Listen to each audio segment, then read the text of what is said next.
On Contact with Chris Hedges. Welcome to On Contact. Today we discuss the coming collapse of the American economic system with economist Richard Wolff. We've given a free pass to a capitalist system because we've been afraid to debate it. And when you give a free pass to any institution, you create the conditions for it to rot right behind the facade, and that's what I think is happening. The income inequality in the United States has not been this pronounced in over a century. The top 10% has 50% of the country's income, and the top 1% has 20% of the income. While a quarter of all American workers struggle on wages of less than $10 an hour, putting them below the poverty line, the salaries of the CEOs of top corporations are often in the billions of dollars. This income inequality is global. The richest 1% of the world's population controls 40% of the world's wealth. What does inequality this pronounced mean?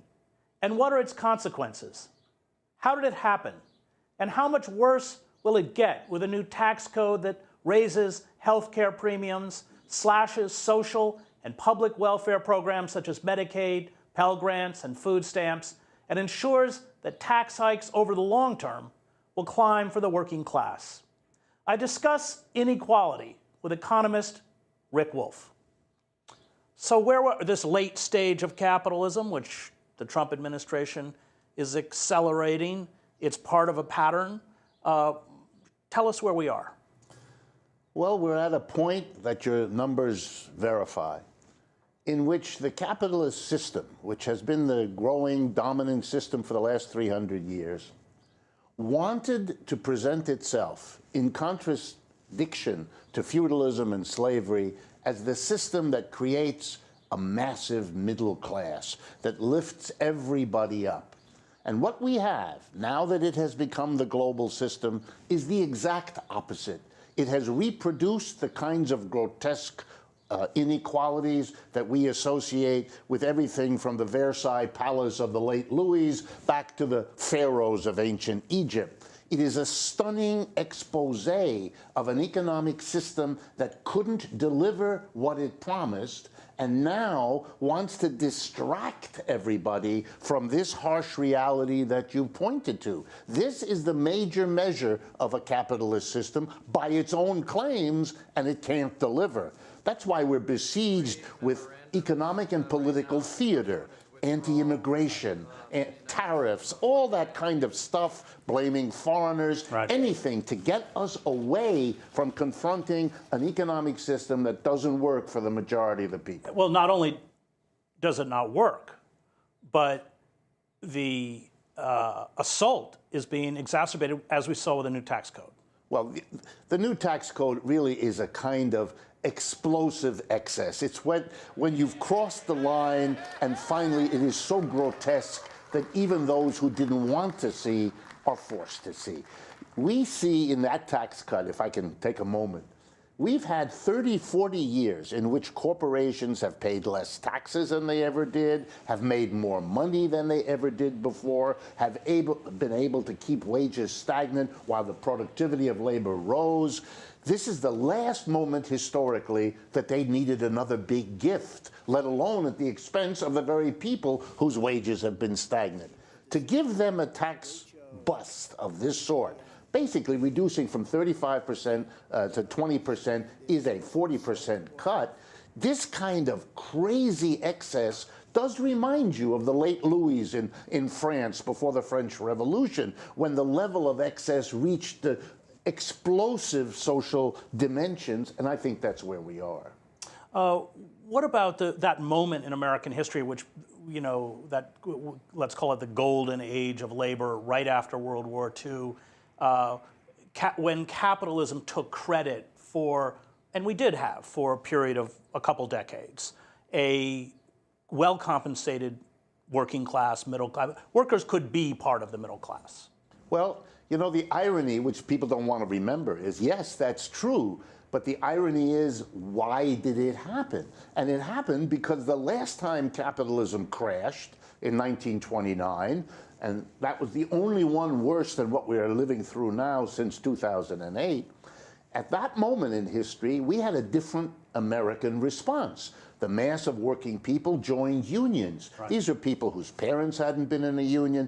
They had never been in a union. They saw the union as a way to get through this depression with less damage than you otherwise would have had to undergo. And they joined socialist and communist parties. And those parties worked together with the labor union, the CIO. And you had a mass, and I don't use this word lightly, a mass uprising of victims of capitalism shaking their finger at the system and basically giving Mr. Roosevelt and the political elite an ultimatum. Well, he heard it. In his private correspondence, he talks about revolution. Absolutely, because they told him, either you help us through this depression or there will be a revolution. The CIO tended to want the help. The socialists and communists tilted the other way, and it was a good cop, bad cop kind of routine that was done, and he got the message. And that's why he created Social Security, unemployment compensation, the first minimum wage, and public employment. 12 million people put to work on the government payroll. And when you do all that, you create,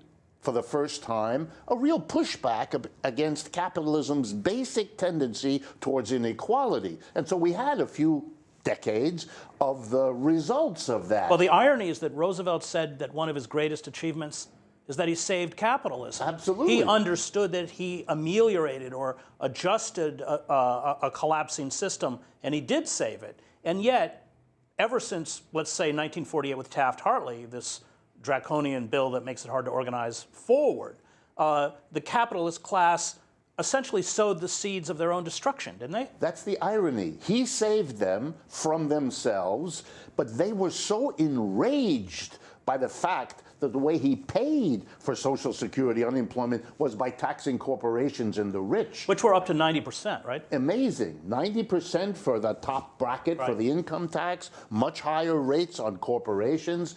This notion that a politician would tax corporations and the rich to provide for the mass of people, which, by the way, nowadays is said to be a political impossibility. I like to remind people, the one politician who was forced to do it was reelected 3 times. It's not a route to political oblivion. He was one of those popular political figures in the country. Clearly, in the history of the United States, no president had ever achieved that before.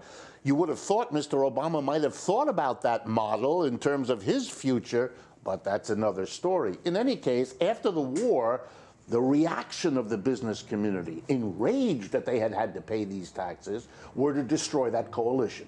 Communists, socialists, and unions. First go after the communists, convert them from militants into agents of a foreign power, then go around the country telling everybody that socialism is just like communism, it's just spelled differently, and when you got rid of them, you go after the labor movement, which has been, as we know, on a 50-year decline. So, yes, the capitalists got rid, but the irony, as you put it, they got rid of the coalition that forced it, but that got rid of the very mechanism that Roosevelt told them saved you. And so we now have a crisis since 2008 without the movement possibilities because it is so systematically crushed. And so you have a capitalism spinning out of control, and Mr. Trump is like the cartoon alternative to Mr. Roosevelt. He doesn't get anything. He's on a rush to make it even more grandiose and excessive, and I really do wonder how long this can last. Well, that's the question, because lifting the very tepid reforms off the speculators on Wall Street, the global banks, what's going to happen? I mean, I think first, one of the things I'd like you to address just before that is how the figures that they use to justify what they call a recovery are in fact fictional. Yeah, there's a number of ways in which this is done. You know, let me take a step back. In economics, if you're not an ideologue, you understand that at any moment there are an immense array of economic statistics. Some of them make it look like the future might be a little bit better. Others make it look like the future looking grim. A reasonable approach tries to weigh these. But if you don't do analysis, you do advertising or ideological, then you only look at the one and you pretend the other ones don't exist. So bear with me if I point out some of the data that don't show it. That is, don't show a recovery. Number one, the unemployment number that they love to talk about. The way unemployment numbers are gathered in America, which so few people understand, is you ask a lot of people two questions. Are you working? If they say yes, they're employed. If they say no, you ask them a second question. Are you looking for work or are you not? If you say I am looking for work, you're counted as unemployed. If you say I'm not looking, you are counted as out of the labor force. You are not counted as unemployed. So you don't need to be a statistical genius to understand that if over the last 10 years, a significant number of people gave up looking because it's too disgusting, because the jobs they were offered were so inferior to what they had before, that the jobs they offered were so insecure as to make their family life impossible, so they either went back to school or went into the illegal economy or began to live off their friends, relatives, and neighbors, then you think unemployment rate went down as if this were an improvement. But the actuality is it's a deterioration, and we know that because what it does is it leaves a smaller number of people in the labor force to support the entire population, and that's fundamentally a bad thing. But it also does things, if you work 28 hours a week at Walmart, which is the average hourly work week at Walmart, you're still below the poverty line. And the Walton family, which is making $11,000 an hour, will quite generously give you forms for food stamps because you qualify, so we get to subsidize there. But I mean, there are all sorts of, or if you're, I read somewhere that even if you're working 1 hour a week, you're counted as employed. Yes, you are, and you're put in the temporary category or part-time category. There's endless games that are being played. The bottom line is, as even the most right-wing of my colleagues admits, that the quality of the job, its security, its benefits, its impact on your physical and mental health, all of that has been cascading down, even as the wages have remained stagnant, so that by any of those measures, we're not in a recovery. We're in an ongoing decline, which, by the way, is why Mr. Trump got elected. It's happening to capitalism in Western Europe, Japan, and the United States. It's why an angry working class is looking for ways to express and change its circumstance. It's kind of sad for me that the form in this country, for many, took the step of electing Trump. It's sad for me that in Britain the same working class decided to get rid of its relationship to Europe, imagining that, yes, this was giving your finger to the elite, but it wasn't solving your problem. Right. That's the issue. To get the people who are upset to begin to understand that the target is what the folks who were upset in the 1930s understood was the target, the people at the top, the unfair tax structure, the whole way the economy was organized. That's our problem. Well, the problem is that, in essence, we've lost control over our economy. And you saw it with, Stuart Hall writes about this, with Thatcher and Reagan began this shift with the deconstruction of kind of the welfare state under labor or the New Deal. The political rhetoric said, well, this is an assault on your national identity, which really began a few decades ago and epitomizes essentially Trump's response to the economic and political crisis. Well, you know, when you have a welfare system, put aside the details, you are in a way suggesting that the community as a whole, that the society as a whole, has a responsibility to itself, and that if the private sector can't or won't manage that, well, then the public sector steps in. It's really what Roosevelt said when he went on the radio and he said, if there's millions of Americans who ask for nothing other than a job and the private sector can't provide it, then it's up to me who else is going to do it. We have this implicit in our welfare system. If you cut back welfare, you're basically throwing people back into an ultimate and total dependence on the private sector, which is showing you by the $15 an hour or less group, the Walmarts, the retail joints, what is happening to people that are thrown on a private capitalist sector that cannot or will not function in anything like a socially acceptable way. Great. When we come back, we'll continue our conversation with Rick Wolff on economic inequality.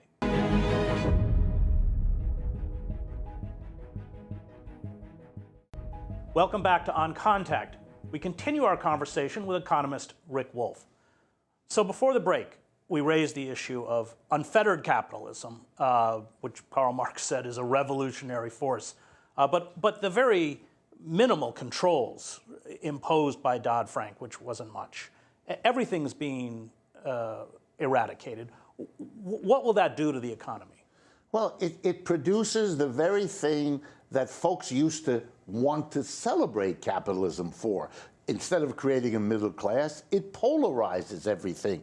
It allows the top executives to go completely crazy with their pay packages, not only beyond what's reasonable in any sense, but even beyond what their fellow capitalists in other parts of the world allow themselves. Just to interject, I mean, with this tax cut, what what they did with that money was buy back their stock. That's right. Which is suicidal for the economy. Explain why they did that and why, if you agree, it's suicidal. Absolutely. This is a game in which there is a collapse of the mass ability of people to buy things. So a company that saves all this money through a tax cut from Mr. Trump is not, of course, going to spend its money hiring people, buying machines, and producing more. They're having trouble selling what they already produce, and they're impoverishing the very people they would have to sell to. So what do they do with the money instead? Well, they take it and play for themselves. They run the society, they serve themselves. They do it by giving themselves higher pay packages, but they do it by buying back their own stock, which they're legally allowed to do. Raises the price of the stock. Builds the price of the stock up. And their compensation goes up. And their compensation, which is connected to how well the price of the stock does, is thereby helped by their own usage. And no jobs are created, no growth is created. They're often trashing their own company in the process. Yes. As Lehman Brothers. Yes. And because they're out of control, building a price of the stock that is going up, even though the viability of the enterprise, because of the collapsing market, is shrinking. And if you wanted a case for there to be any negative outcome, even for their own thinking, it means that the only growth in terms of real production is happening elsewhere in the world because we're killing the very mechanism that might have produced it here. So it's a capitalism that is hollowing itself out but refuses to do so, to face it, because it is making money for a while. But that's the same logic as King Louis before the French Revolution, in a sense, making fantastic Versailles without understanding he was digging his own grave in those lovely gardens there. Before we go on to the consequences, let's talk about the imposition of tariffs. Fine. Tariffs is a way, for me, in this country at this time, of political theater. It is Mr. Trump's government wanting to get attention away from an economic system that isn't working for people, for his role as a booster for that very system. So instead, he wants to focus us on foreigners. It's a classic ploy of crooked politicians stuck with a problem of their own making, blaming somebody else. So we take the poor 10 or 11 million immigrants in this country with questionable legal status, and we demonize them, we scapegoat them. They couldn't possibly account for the difficulties of this economy, and throwing them out will not fundamentally change the dynamic of this economy. It's childishly easy to show that, but it's good theater. I am smiting the foreigner. In that frame, see the tariff. It's another way to smite the foreigner. The tariff is a punishment of others. These days, the bugaboo that we want to get angry at is China. Good, that's another foreigner, and they are the bad ones, and they are doing this. I'd like to remind people of two things about these tariffs, or three. One, historically, they don't work very well. It's very easy to evade. For example, we put a tariff on, say, steel from China. Okay, they will have to pay. So what do the Chinese do? They cut a deal with the Canadians, or the Mexicans, or the Koreans, or the Europeans, sell it to them, who resell it here. It's on the same ship coming here. It just has a different flag at the back. This is childish.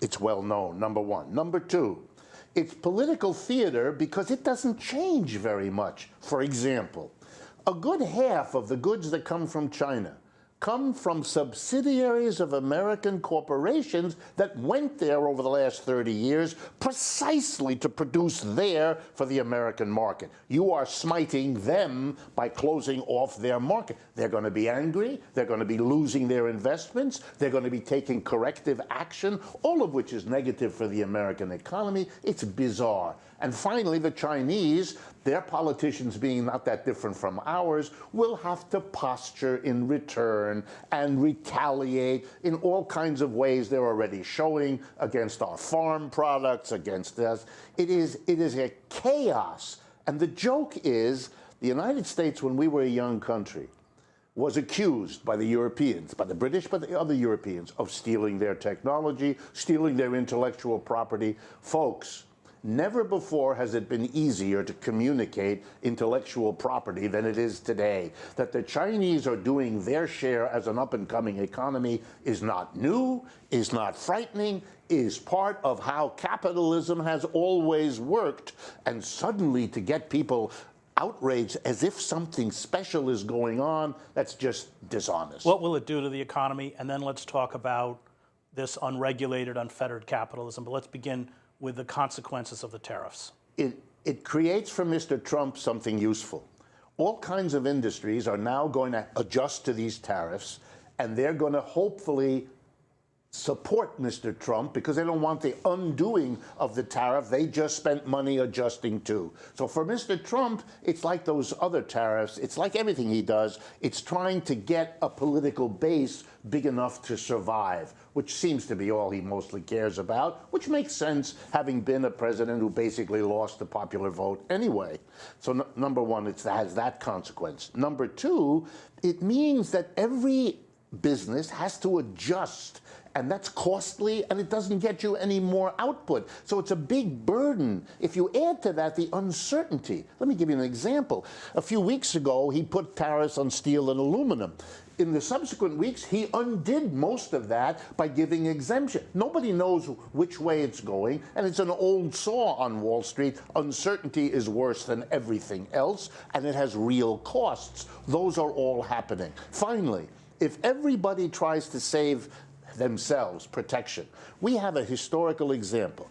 After the Great Depression, that happened in Europe, and most people believe it was a large part of what led to World War II after World War I, rather than a much saner collective effort. But capitalism doesn't go for collective efforts. It tends to destroy itself by its own mechanisms, as you quoted Marx, and I think this tariff is just another step in that historical rerun. And let's talk about where we're headed if this trajectory continues.